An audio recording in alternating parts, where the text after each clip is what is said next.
would like to start our first session of the day, Bioeconomy for Climate. I would like to call upon Mr. Suhas Bakshi from Biofuel Circle and Mr. Samir Mehta from Atlas Family Office to start on their startup journey, building a sustainable biomass supply chain. I think, Ashok, you delivered The Room is Fuller. And hopefully they've now all woken up good. So I have the pleasure of sharing time with Suhas, who I've known from Climafix 1. So this is where I think this is the definitive place to find and identify and see how your gems grow, right? So this is like seeing the little sapling grow from where it was very nascent to now a big tree. So this is what, over 7 states today, revenue run rate of 120 crores per annum, and growing extremely fast. So what do? They basically connect farmers or pretty much suppliers to larger folks who want to collect biomass and other supplies to generate electricity and other growth through a digital platform. So I think, Suhas, you've built that. We'd love to hear a little bit of the origin story. You're obviously an industry veteran before you even came here, so it's a privilege, just like sharing time with you, having Dr. Shivram Pillai of ProClean, who was one of our first investments in the Chennai Angels and Atlas. I think we'd love to hear the story of how people don't, like Ashok started late, but he also started early. Like that, the story a little bit, please. Bring it to life. Good morning, everybody, and thank you, Narsi. Thanks, everybody. Wonderful seeing, a hall which is now filling up. Professor Ashok, thank you very much for talking about ideas and ideas at scale. And I think somewhere down the line for us, the motivation to look at starting an enterprise like Biofuel Circle was to see how scale can be achieved in what looks like a commonsensical form of business. Okay? For me, the idea of Biofuel Circle was based on the fact that you keep on hearing that India has vast renewable energy potential, bioenergy being one of it. Several estimates say that more than 200 million metric tons of biomass gets wasted every year. This is 17% of India's energy requirement, and if we are able to, harness it, you're looking at reducing the import of fossil crude. You're looking at environmental impact in a country like India, where rural economies are still undernourished and, what I would call as still need investment. It's a wonderful opportunity to create a social impact. So I think the potential to make a change was available. Where we have reached right now, like you said, we are in 7 states. We connect more than 100,000 farmers, more than 1 lakh farmers. We deliver 1 million metric tons of biomass every year. We have 5,000 rural micro-entrepreneurs who work with us. We have created 60 storage units and growing to 100 storage units. We've got 1,500 industrial customers as our customers. Now, achieving this scale obviously became possible only based on combination of 2 things. Creating a technology intervention which is easy to adopt, and number 2, doing it at scale, making sure that it solves real-world problem. What's the real-world problem? Not that the farmer wants to burn biomass. He doesn't want to burn biomass. He doesn't have alternatives. What's another real-world problem? It's not that industry wants to, not go green, but green needs to come at a cost-effective, in a cost-effective way. So how do you deliver green in a cost-effective way? How do you create a technology solution which is going to solve these 2 supply chain problems? Create a supply chain which is combination of a physical world supply chain aided by digital technology. I think that is what we have done. Where we have reached is probably still scratching the surface. We do 1 million metric tons of biomass out of a potential of 200 million metric tons. So we still have a long way to go. But from where we started, I think we seem to have reached a destination that we are proud of. So we're saying from 1 to 200 million, so 200x, we're talking about 100,000 farmers to 1 million farmers in the next 3 to 5 years. Scale, size, so which Climafix do you think you will get to those numbers so that Narsi and all can celebrate with a lot more style? Yeah, so look, I think one of the first questions which was asked to me, and it continues to be asked by so many people, is, you're talking about technology, you're talking about digital, you're talking about intervention using mobile. Why and how will a farmer use it? Okay, so the educated world, the world of engineers and the world of MBAs thinks that technology intervention is essentially for their breed. If you go on the rural side, adoption is going to be very difficult. What we actually found is adoption of technology was relatively easy on the farmer side. In fact, a lot of innovation and willingness to use that innovation was far easier on the rural side of the business. What we found relatively difficult was to change mindsets on the industrial side. Change mindsets which were, mindsets born out of ideas which were churned over a period of time, whys and, debating the why for a long period rather than experimenting. Some of these changes we found relatively difficult on the industrial side. They were easy to implement on the rural side. We used it to our advantage. We said, when will the industry change? Industry will change when significantly large quantum of supply is available at affordable price. Let's not use green as a driver, let's use economics as a driver and make sure that adoption happens. So making sure that you create a supply side competency, make sure that supplies are abundant and then drive industrial adoption of that supply was probably one of the things that worked for us. So tell us a little more about the journey, some of the early partnerships that really helped you, investors, because at the end of the day, a lot of the founders here want to know how much do investors help and what are the right type of partners you need to have. My gray hair probably gives away the fact that I started being an entrepreneur late in my life. So somewhere down the line, there were few ideas which were fixated in my head and my co-founder's head. One of it was that I think we will be able to invest money in our venture till the point we have a paying customer. So bootstrapping, making sure that you create something for which there is a proven demand and there is a commercial success at the end of that bootstrapping period was, I think, one of the basic themes with which we started the business, and I think that set a foundation for what we wanted to do. We always told each other we wanted to develop a conventionally successful business. We don't want to go for saying how much is your business valued for. We wanted to make sure that we have customers, our customers value our services. We wanted to make sure we have a team and our team is living the dream that we have in the company, living the vision that we have in the company. So these are the foundations that we laid. Once we had a customer who was willing to pay, I think we had enough reason to go and raise our first fund.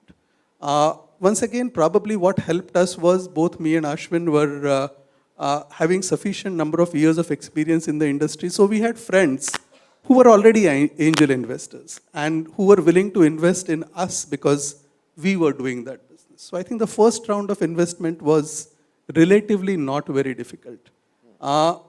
Along the way, there is one philosophy that we kept in mind. We always found that selling what we were doing to an investor who was looking at the next big Uber or the next big Zomato was always going to be very difficult. So we wanted to know the investor for whether this investor is willing to walk the journey with us. This is our strategy, that is what we think is right today.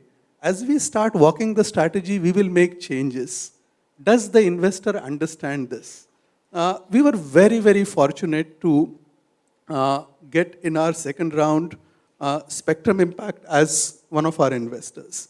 What they told us was, apart from the fact that there was a meeting of minds, a chemistry with respect to, not just agreeing with what we are doing, but knowing that there is an element of trust which has got developed between both the company and the investor was an important part.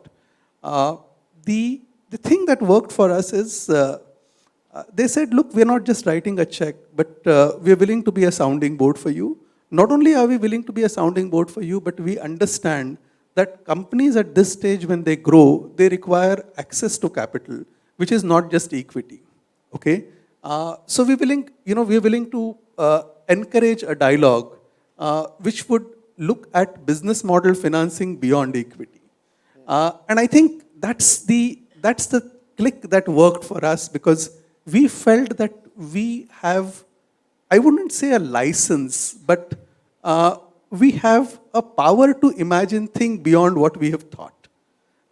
So things like working capital financing to help us grow from a 3 crore revenue line to 10 crore revenue line, 10 crore revenue line to 30 crore revenue line is something which became possible through a very, very strong relationship which got created with a bunch of investors.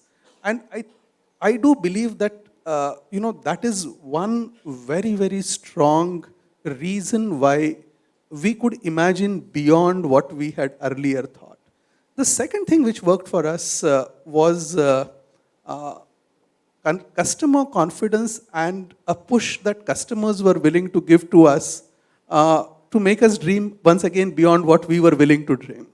So two strong customer relationships, both of them with large industrial houses, who kept on coming back to us and saying, what is your capability? What is your willingness to go beyond what you are currently doing? Was the second strong push that we got. So I think one was an investor who believed, and second is a set of customers who pushed us. I think these are two things which really, really helped us in our journey. So I think the team, you mentioned co-founder. When did you add the next 2-3 key people in the journey, and were they folks you already knew from your previous avatars, or how did you find them? I think a lot of the founders here they come in typically with key man risk. I mean, I think you're an exception. Shivram obviously is an exception there. Came in with 2 co-founders. Tell us a little bit about the key team members. Yeah, I think I once again probably the vintage of when we started the business helped us get the right co-founders, because I knew all 4 of us. All 4 of us had worked with each other at some point in time or the other. This also happened very funnily during the first phase of COVID. So all of us had a lot of time to think, and a lot of time to think beyond the obvious. So I think a stronger bond got formed on account of the fact that not only did we know each other from the past, but time to ideate was available, and we used it well. That's superb. So no journey doesn't have a bump or two in the way. Could you share perhaps 1 or 2 of the bumps that you faced, and then we can wrap it with a little bit of the view on the future? Sure. I think, all of us start, there is certain level of idealism in every startup. And it's extremely important that that idealism fuels, both the ethos as well as the idea. One of the strong ideas that we had was that we will remain a capital light, pure play technology company, and that's how we will build our business model. Technology will not just be an intervention, but technology will be a driver to the business. And I think, we were strong believers of it. So for the first 2 years, our entire business model and the journey of expansion was driven by the fact that we will remain a thin capital company. And we thought we had powerful ideas. One of the ideas was to create a strong set of alliances in rural areas, to create entrepreneurship in rural areas, to use a bunch of farmer producer organizations in rural areas. So we were, powered by those beliefs and ideas. I think the bump came, and we were also funded in the initial grants, etc., came to go in that direction. But a year down the line, after we started experimenting, working with FPOs, we realized that the current ecosystem of rural businesses is ready to receive grants. It's not really ready to do industrial scale efficient businesses. And I think that learning was quick. It made us think about it. We said that would mean that we need to change from being a thin capital, tech heavy model to a thick capital, large balance sheet model. Are we willing to make that transition? Fortunately, our customers and our investors actually encouraged us to go in that direction, and we made that transition. So I think this was one of the largest bumps that we crossed, and I'm happy that we thought differently, we were agile to change our minds. So I think it's a great story. Let's hear a little bit about the future. Where is it going to go? Snapshot, 5 years into the future? So Climafix 9? Okay, so we are 1 lakh farmers right now. We've got 1,500 business customers right now. We do 1 million metric ton of biomass. 5 years from now, we're saying we need to harness between 10 to 15% of India's available biomass. So from 1 million, one would want to go to something like 25 to 30 million metric ton of biomass in 5 years' time. But I think that is just organic. What one needs to think of is how are you going to support various different pathways that biomass is capable of taking. One of the pathways of biomass is biomass to biofuels. Second pathway for biomass is biomass to biomaterial, any form of biocarbon. So that biocarbon could come in biocoke, biocarbon could come in biochar, biocarbon could come in bioplastics.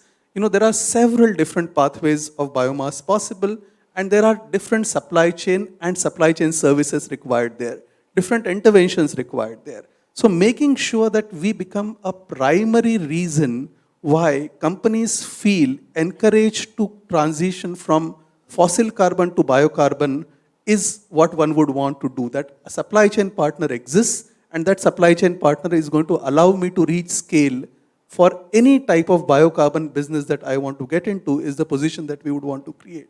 But while doing that, we want to create small rural circular economies. What we've been able to do is we've been able to get the farmer to participate to sell his biomass, to make sure that there are small local businesses created which are driven by local value creation for local areas.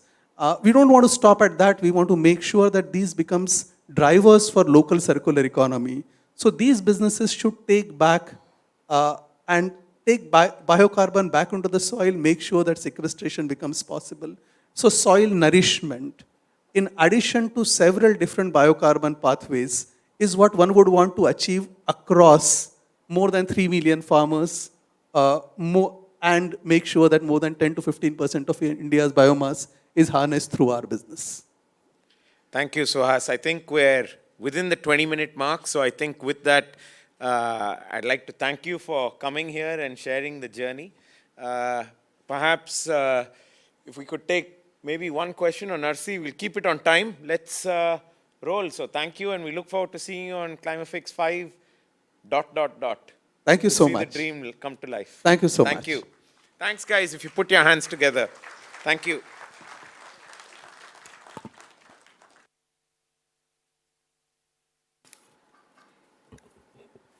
Thank you for your insightful session. I would like to invite Mr. Rajan Srikanth from Dharma Artha to say a few words and then present a memento to our speakers. Delighted to be here. What a great place to start, isn't it? Very great story. Obviously, he started with us in Climafix 1, now it's Climafix 4. You set forth the goals for what you'll see in Climafix 9. He kept pushing you. I hope it happens, at 100% faster, maybe by Climafix 6 or 7, you'll get where you want to get. Very, very impressed. Great story. Particularly the messages he delivered about the importance not just of getting the right investor and partnering with that investor, but also working with the customer.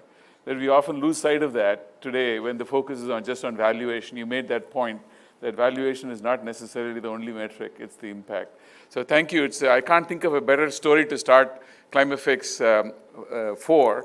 And I want you once again to join me in really a good round of applause for Suhas. And my dear friend, Sam Mehta did a fabulous job bringing out the essence of the story from Suhas. So thank you both.